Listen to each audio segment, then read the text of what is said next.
filmed this before Kyle said he would come, so just imagine it says breakfast with Jenni and Kyle. But things we're going to go over, there's been a kochia product that we've had a couple fields that were really bad following sunflowers, and tried this product and had success with it the last couple of years. So, in different types of conditions and stuff, it's been really good. So excited to talk about that. And then Marla's going to touch on a little bit of our situation with our applicators coming into 26. Kyle, our procurement man, is going to talk about fertilizer and a little bit of a market outlook. And then Jenni, the one we're having breakfast with, is going to talk about financing.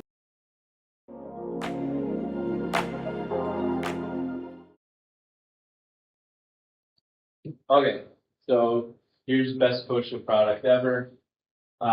Started out with, again, like I said, severe kochia pressure ahead of corn. More and more guys are having dicamba resistance. We can't just lean on dicamba like we used to. So this field had really bad resistance to root force of all kinds. Wide match, dicamba, obviously 2,4-D, your Roundup, everything. It was getting to be tough to take down. So in our burn down, we put Balance Flex at 4 ounces, dicamba at 6, and then our glyphosate and adjuvants. In crop, we came in with 3 ounces of Lotus plus atrazine, and again with our fixins. So from these pictures, you can see the kochia pressure. It was pretty tremendous. Like right in here, all this green is kochia. This is where we sprayed our Balance and dicamba burn down, and this was where the boom cut off, and this is not grass, it's kochia. You can see a little closer here, kochia, burn down over here. And then this one's kind of not super clear on the projectors, but there's a bunch of kochia carcasses there. You can just see it's just loaded. So this is what that looked like at tassel. I mean, you take those two products and you line them up, and I've been like seriously impressed with how that lasts into the season, where a lot of times if we would have just done dicamba and dicamba by tassel, I mean, you'd start seeing stuff again. And then this is, oh, go ahead. Could I interject one thing that I saw? Yeah. We used, for one guy, we used Balance Flex, and then came back with Status. I think it was Status, either Status or dicamba. We did not see that because there was some kochia that started to come on, and the Status and Diflex didn't take it out. It set it back, but it definitely did not. Didn't clean it up like that. Yes. What you're going to see there is with the laws in particular is you're going to get we get residual drops. So if you test rainfall, you got 3 ounces, you can expect it 3 weeks of residual, and that would be your difference for the status. If that was Yeah. So. Not that balance, but balance like and loss, they'll both have residual. You turn partly for the copper. Yeah.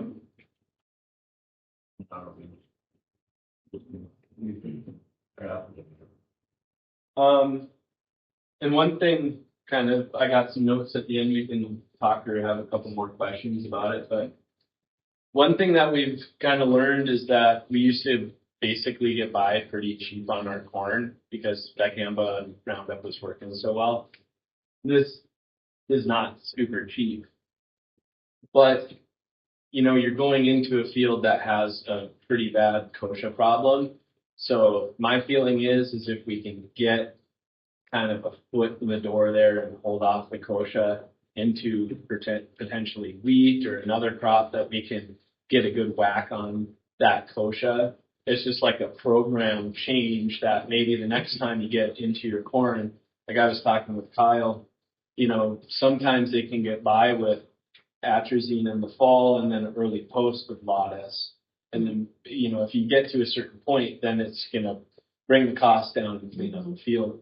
Also, one thing that has been talked about a few times now that we have this kochia issue is most kochia seed only lasts 3 years in the ground. So if through your rotation you can get this thing cleaned back up, you'd be in a far different place next time you're in the corn.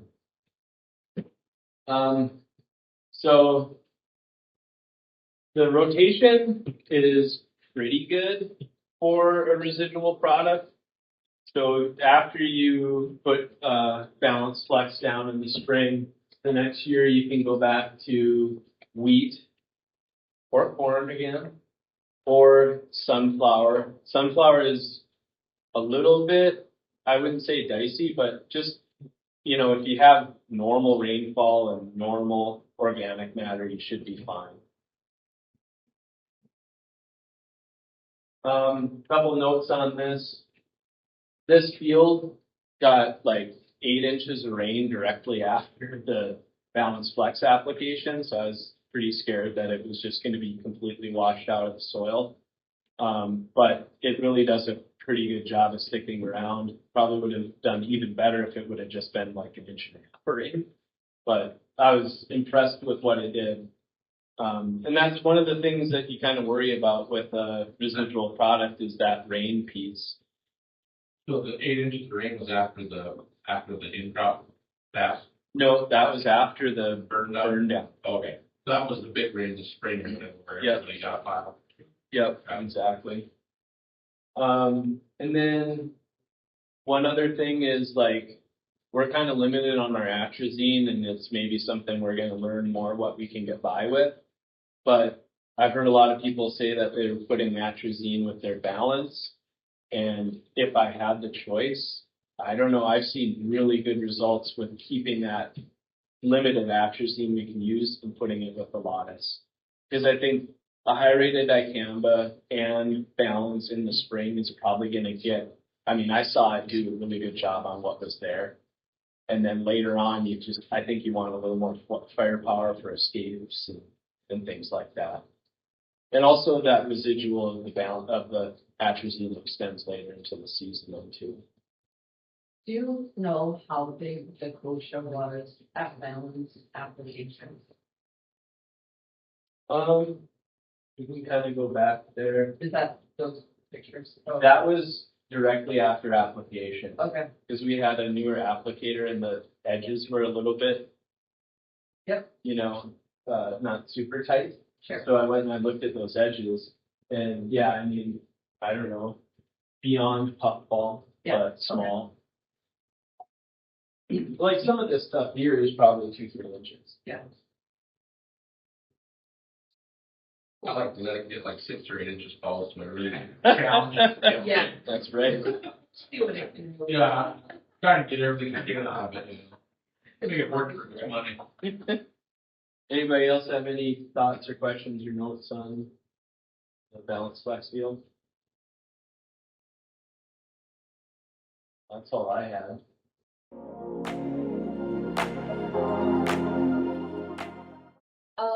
The only thing that I wanted to mention here is last year we were down one applicator. Stephen was down last year, and he has since returned. Yep. So I'm looking forward to this next spring season with 3 applicators again. I felt like our applicators managed it very well, especially having one brand new applicator, and he did a really great job. But yeah, it would be nice to be kind of back in the force this next season and be able to maybe pick up some new acres, be able to cover. I know that we could have done some for you, but we're so far behind. But yeah, so that's exciting, and we were happy to have. Can we talk about that one, Brandon? Or something? Yeah. What's that? Oh, yeah, so, we signed a lease agreement on another spinner spreader. Just with a new leader, so it's $20, just like the one that we have, that's, I guess, 2 years old now, 2 seasons old, so, that really should speed up our our voting process as well. You know, 1,000+ acres on that machine is really not, it's good going, it's really not a possibility. So, the only downside to that is a little bit, it can take a fair amount of wind, but when you get up to these 40 months, like us, things, that those machines can't do. I think we still probably will have, at least for this year, some boom machines kind of as backup. I don't know how long we can keep it, probably. So I think our spreading capacity will be better.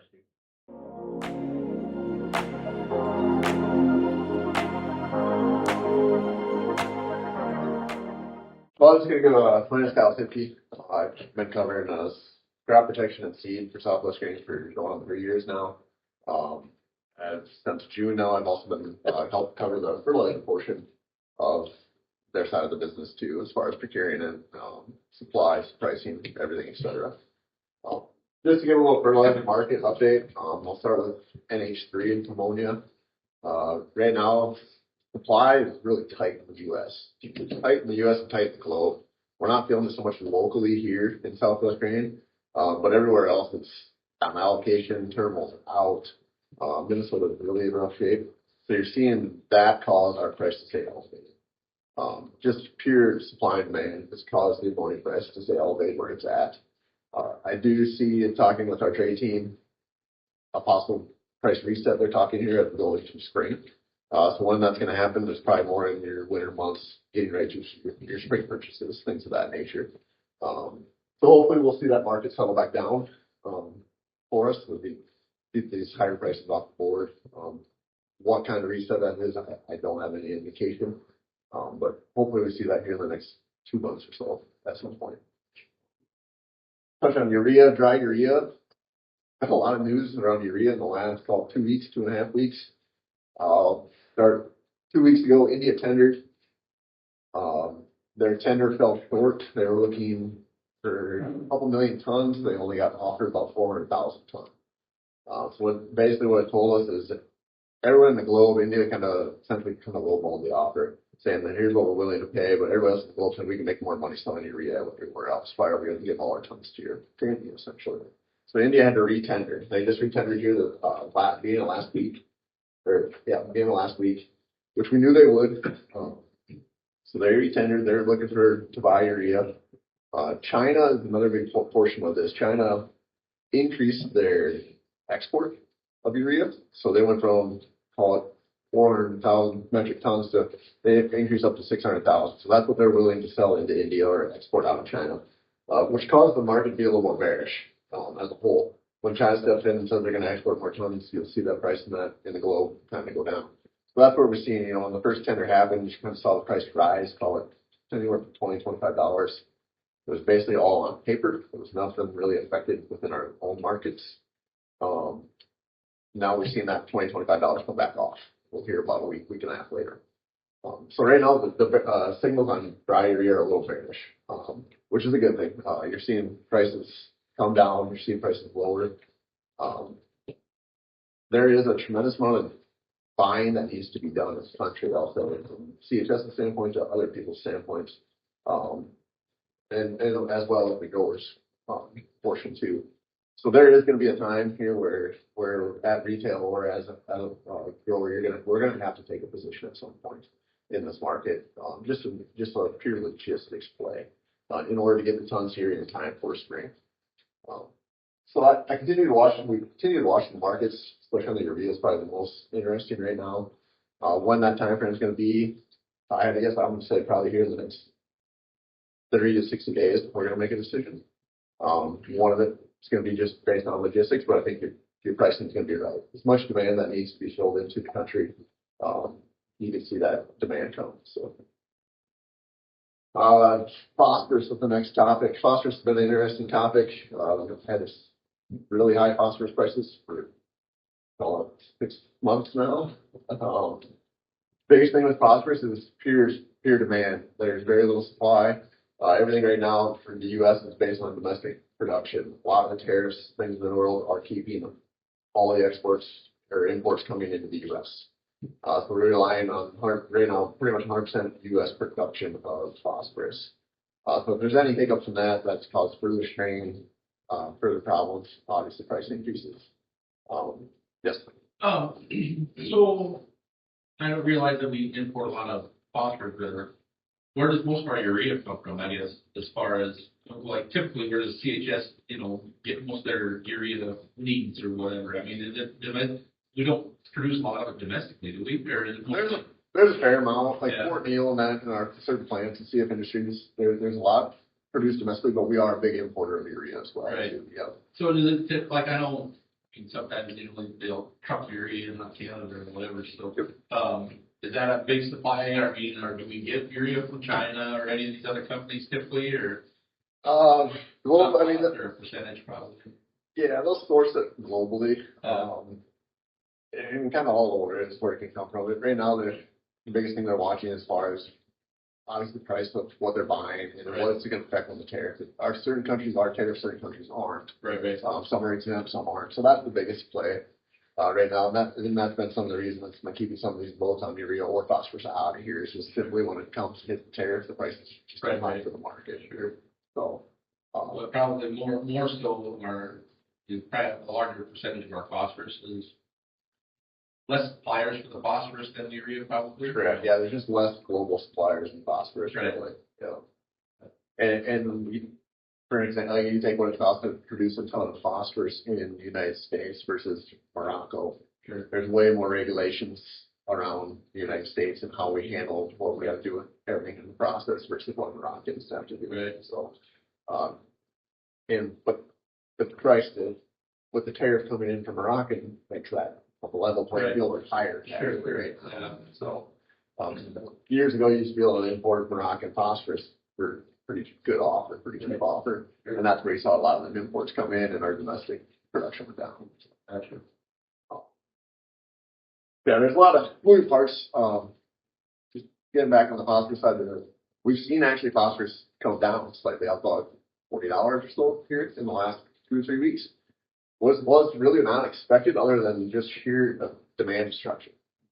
There's been little engagement from the growers level. There's been little engagement from retail level. Everybody kind of had what they had for the year or bought what they needed or thought they needed for the fall. Just our kind of take CHS from my level to above me in the traders, we thought we'd see 40-50% less this fall. And that's probably where it's going to finish out. It's just that much demand has not gone out this fall. So that's led to, obviously that helps supply a little bit, but there's also a point where we're also going to need tons to buy. And at what level do we need to buy? Does that demand destruction continue to stay next spring, or does that demand come back? You guys can do their normal. So those are the questions we're asking, trying to figure out, where is that demand level going to be? Well, like I said, that price has come down slightly, call it $40 roughly in the last 2 or 3 weeks, just because of the lack of demand. So, how much, if there is any more pressure, I don't know. Continue to see it. Who can hold out the longest? That's essentially what I'd call out in this game right now. Like I said, at some point, logistically, time-wise, somebody has to make decisions to identify. So, I'll touch on AMS and potash. I'll kind of do a combination with them right now. Both markets really seem soft, bearish. We're kind of back to levels of summer and fall fill, I'll call it.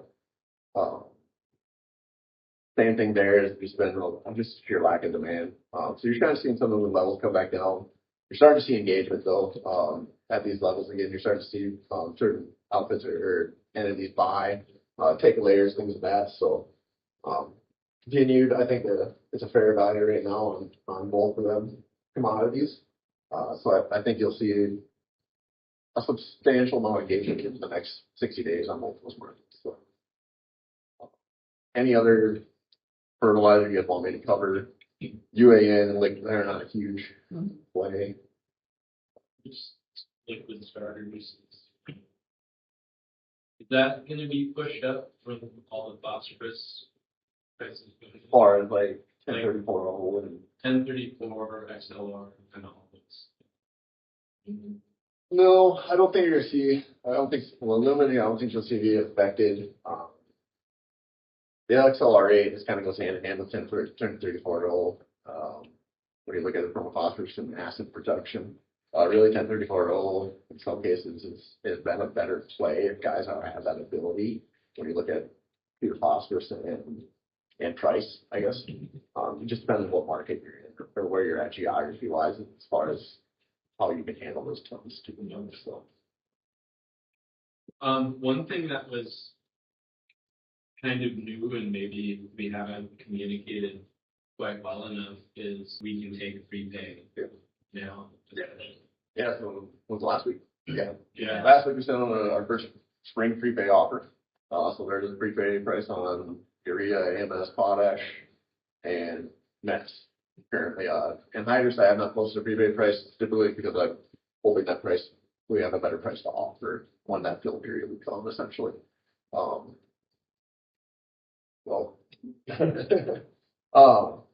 yeah, so we do have a prepay price out and offered right now at Southwest Grain. So there's that advantage to take advantage of it. You can put it on your capital account, and like Jenny's going to talk about with your CHS. We also have the option of 2% this year with the auto rewards. 2.9% to roll your fertilizer in with your auto rewards. So it's a big savings, especially on our fertilizer. Where is the, what was the prepay? I don't remember if you know off the top of your head.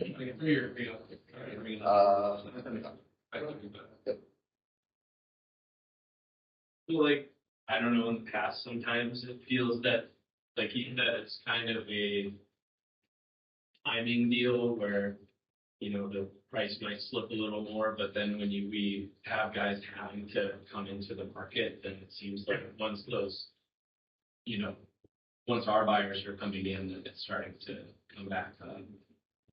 Yeah, I mean, I think we have like I said, a 30, 60-day window here where the market feels better. And I think everybody's feeling it, everybody's seeing it. Obviously, like I said, logistically wise, at some point we're going to have to make a decision and try to buy at art when we think is right. Same as a producer is going to try to do, right? We can give them the best price and opportunity that we have currently. But yeah, as we start to see it, you know, as we get January, February, we're getting real close to we have that product, right? Yeah. So as we see that, demand's definitely going to pick up. People are going to buy. You're likely to see price fall as well. Do you see any issues with being able to cover your needs for the year? I mean, as far as in the supply chain side of things, or does it seem like there's product readily available for you guys to book and move in? Or As far as supply, everything seems really good. The two watch-outs right now I would have person would be on ammonia. Locally for us, it seems fine right now. But that would be one. I think we'll get better through the winter as supply and everything builds back up. Phosphorus would be the other one. I mean, we're kind of getting towards the tail end of hurricane in that season. That would be the one thing. If some were to come through Florida and take out some of them big production facilities down there, that would be something devastating. so, do they make a lot of phosphorus in like Florida and down in there? A lot, yeah. So that's where Mosaic's main plant is, Yeah. and Nutrien is down there as well. Sure. But yeah, you'll see. Also, but yes, so it would take some event like that to really cause a big supply pickup. Otherwise, that I think as far as supply, you realize we'll be able to get our product in here no problem. Sure. Things could change. I mean, we could wait until tomorrow and Trump takes tariffs off. That changes the whole game of imports, everything. In that line, I would think your market would go even more rich. So. Yeah.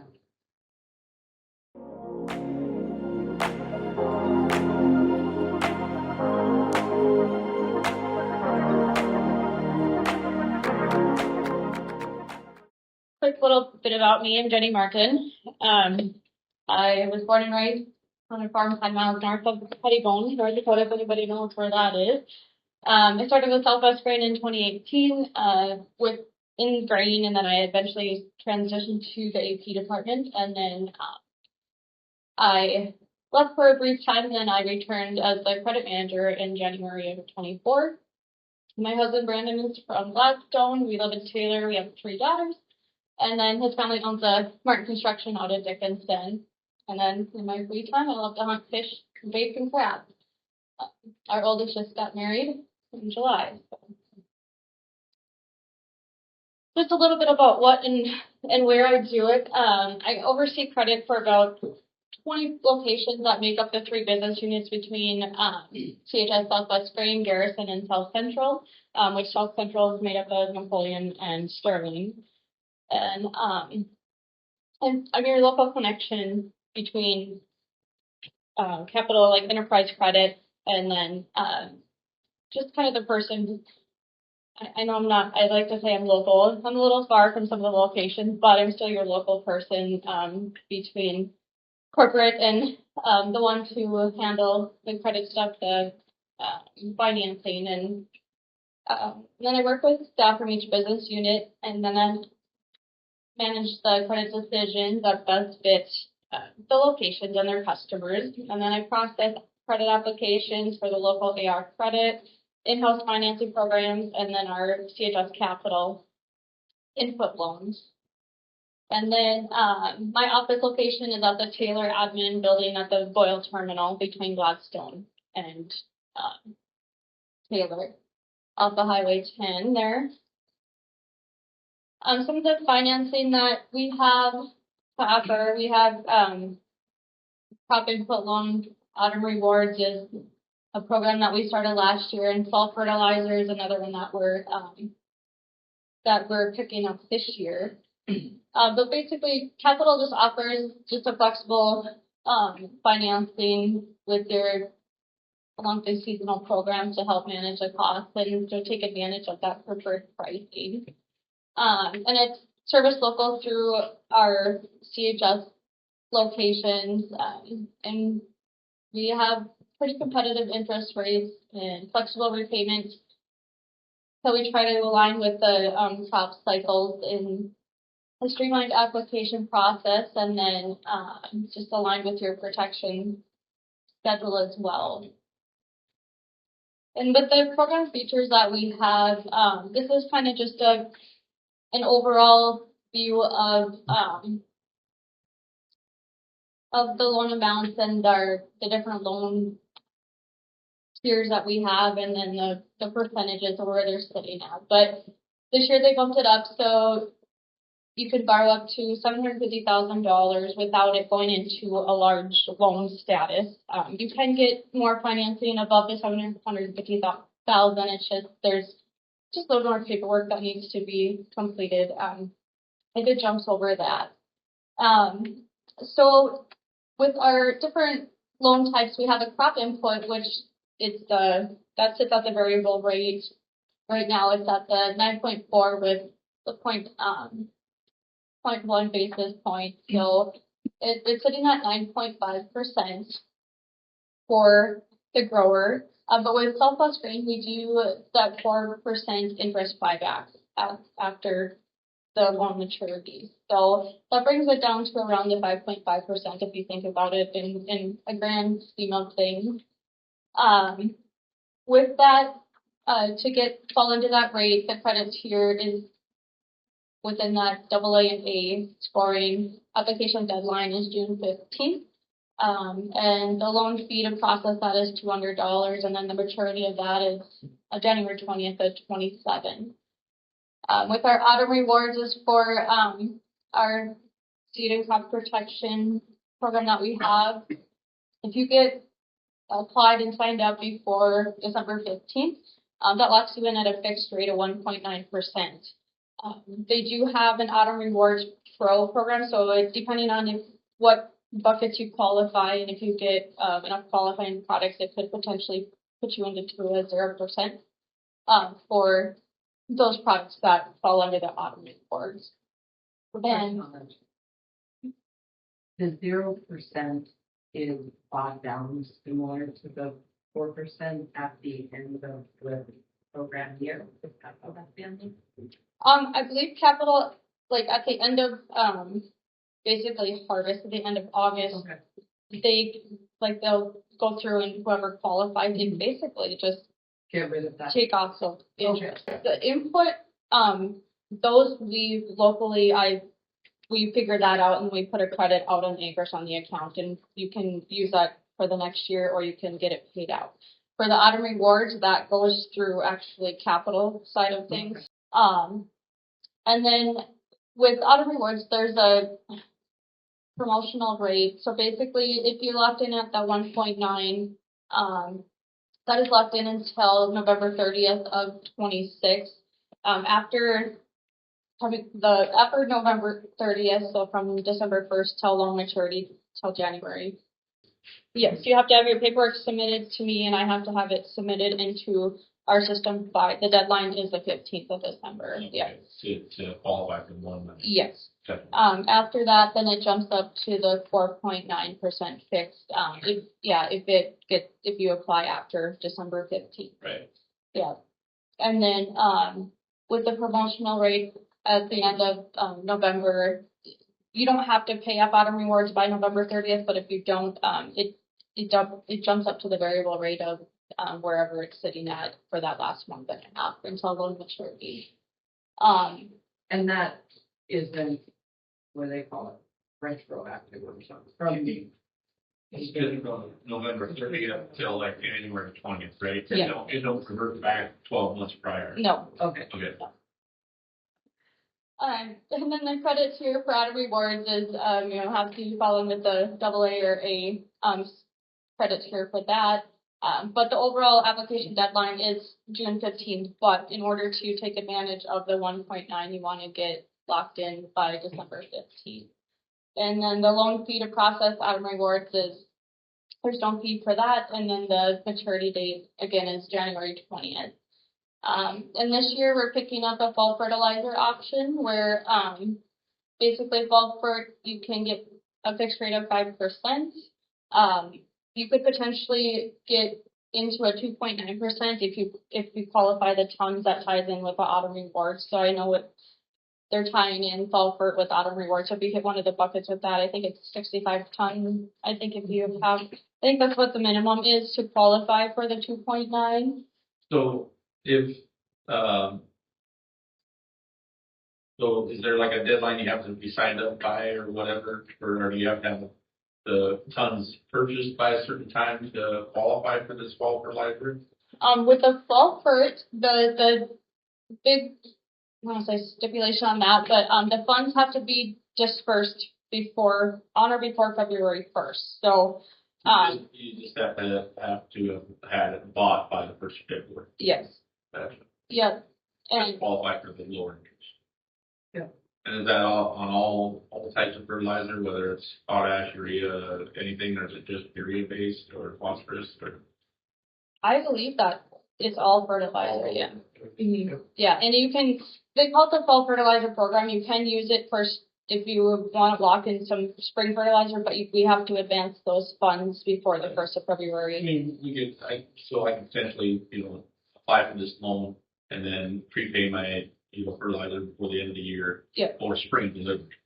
Right. I mean, I don't have to take possession of it. I just No. have to actually purchase it. Yeah. Gotcha. Yep. So then, so say that I, buy 70 tons or whatever and put it on that program, and then I buy some more. I'm still short tons, so I need some more in May when we're spreading and whatever. So where that would just go against like my regular CHS financing then at the 9.5% or whatever. Yeah. Gotcha. Yeah. So see how we do it is you kind of want to sit down and figure out, okay, around what amount am I gonna need for fertilizer? What qualifies under autumn rewards, like what dollar amount, and then the remaining of what's gonna fall into the input bucket. So you want to take advantage of your fall fert and your autumn rewards buckets first, and then the overflow stuff, can go on the input. But you want to, as a whole, figure out within those 3 categories as the whole dollar amount that you think you're going to need. When I process the loan, when I initially submit it, I enter, okay, he's borrowing $600,000, but we're going to put, 3 in the input and, the rest, however you want to split it up. Yep. And, between the 3, even if it's before February 1st and you're like, oh, I'm going to need a little more in my fertilizer bucket, I can move those funds around. But then after February 1st, I can't do anything with the fall for those. The funds then just are between auto rewards and the input side of things. But as we go with, they, So, yeah, can you adjust them up and down as a guy goes throughout the year? Yes. Between the standard CHS and the officer reward program, fantastic. side over the other? Yep, that's what I did, yeah. In the background, I can transfer the funds between the two categories, As so, long as there's available funds one place or the other. yeah. You know, you can kind of jockeying around to keep us in the lower interest category where possible. Yep. Just use bags. Yeah, I know, right? It's like 3-card money. And then, just on the bottom there, just talks about if you would fall into like the credit tier, the B or C, the auto rewards does not fall into that category because you have to be a AA or A customer to take advantage of the auto rewards, but you can still do the crop input. The variable rate is 1% higher at that tier. And then fall for it, that would all be determined based on loan approval where the rates and stuff would be sitting at. But the funds still have to be dispersed before February 1st.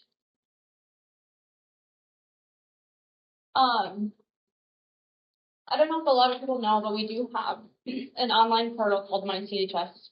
We have an app now, and they've actually updated it, and it's actually pretty nice now. It's not so cumbersome as it used to be. They made a lot of updates on it.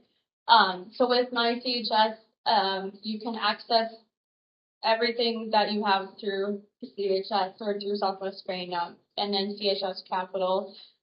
You can, do your cash bids, you can see your grain tickets, your settlements, your contracts, bookings, prepays, all that, all as well as your invoices, your statements you can access. You can make payments online if you want to do that. And then you can also run your reports. Like a lot of guys want their year-end report, to submit. You can go out there and run that as well. You have access to all that. And if you do have CHS Capital, we can link those two together. So on the myCHS app, there'll be another where the blue box is, there would be that says CHS Capital, and then that will just kind of give you a current total of where you're at. But to do anything with Capital online, there is a different portal, the CHS portal, that you have to, like, if you want to make a payment or go out there and see what, look at what was dispersed from the loan and that type of thing. You have to do that on the portal side of things, but everything else they have flowing through the myCHS, and with the app on your phone, it's pretty, they keep it, it's nice, but now they have it broke out to when you get in there, it tells what you currently owe, what you have upcoming to do, and then that groups in, like, the statement balance wouldn't change for the whole month. So even if you made a payment, it wouldn't reflect that. So then we had, people like, oh shoot, I thought I paid that. Then like double pay. So I was on a myCHS committee, and I'm like, we have to do something about this because it's they're making double payments and it's confusing. So now it's pretty real time as far as, yeah. You can scan the QR code or just register. Once you're registered, you can download the app and then just log in with your username and password. But it's Talking about if you want to be say, like myCHS, I can bring it up. I can't get into myCHS Capital.